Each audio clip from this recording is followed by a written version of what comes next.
Андрей Усачев, сомбреро. Вы видели когда-нибудь сомбреро? Сомбреро шляпа безразмерного размера.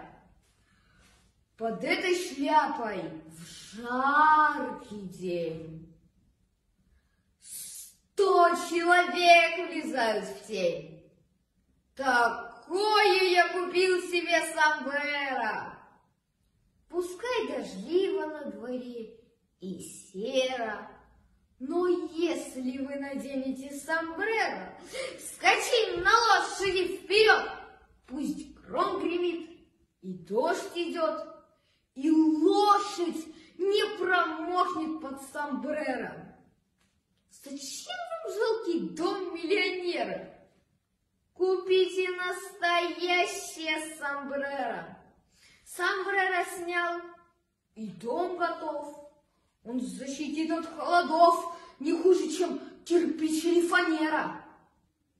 Нужна байдарка, пароход, галера. Купите настоящее сомбреро. Снимаешь шляпу и вперед плывешь себе, как пароход, с волнующим названием сомбреро.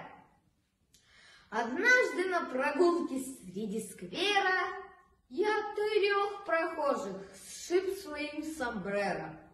Широкий взмах его полей случайно снес 5 тополей. Забор слона милиционера. Но если вы наденете сомбреро и встретите другого кавальера, то вам двоим не разойтись. Снимай сомбреро и ложись. Тут спор должны решить 2 левольера. Мне говорят, и у вранья есть мера.